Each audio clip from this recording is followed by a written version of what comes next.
Union اس کی فوج تو بہت دنیا کی سب سے طاقتور فوج تھی، لیکن جب وہ معاشی طور پہ جب وہ نیچے گیا تو آخر میں فوج نہ بچا سکی اس سوویت یونین کو ٹوٹنے سے۔ تو ہم سب کو یہ خطرہ ہے، اور ہمارے نیشنل سیکیورٹی کے ادارے جس میں فوج بہت بڑا اس کا ایک کمپوننٹ ہے،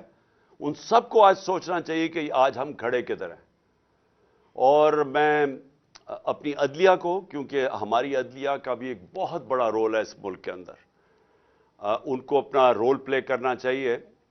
کیونکہ اگر وہ بھی ان کو بھی ان کی جو اللہ نے ان کو جس مقام پہ ہمارے ججز کو بٹھایا ہوا ہے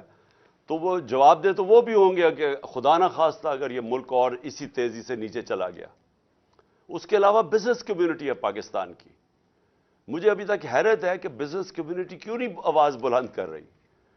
کہ بزنس کمیونٹی کو نہیں نظر آ رہا کہ ملک کدھر جا رہا ہے۔ سب سے زیادہ متاثر تو پاکستان کا انڈسٹریلسٹ ہے، پاکستان کا اسمال اور میڈیم انڈسٹری ہے جو بالکل ہی کرش ہوتی جا رہی ہے آج۔ پاکستان کا ایکسپورٹر ہے، ہماری ایکسپورٹس گر رہی ہیں۔ وہ بھی پوچھیں کہ پاکستان سے جو باہر پاکستانی بیٹھا ہے وہ کیوں نہیں ریمیٹنسز بھیج رہا۔ ہمارے دور میں پاکستان کی تاریخ کی ریکارڈ ریمیٹنسز ہوئی تھی، ہمارے دور میں پاکستان کی ایکسپورٹس ریکارڈ ہوئی تھی، ٹیکسٹائل ایکسپورٹس ریکارڈ ہوئی تھی، ہمارا جو ٹیکس کلیکشن تھا وہ ریکارڈ تھا، اور یہ سارا پاکستان کی اکنامک سروے کے اندر یہ سب چیزیں لکھی ہوئی ہیں۔ ہمارا کسان سب سے زیادہ خوشحال تھا، ہمارے 2 سال 4 میجر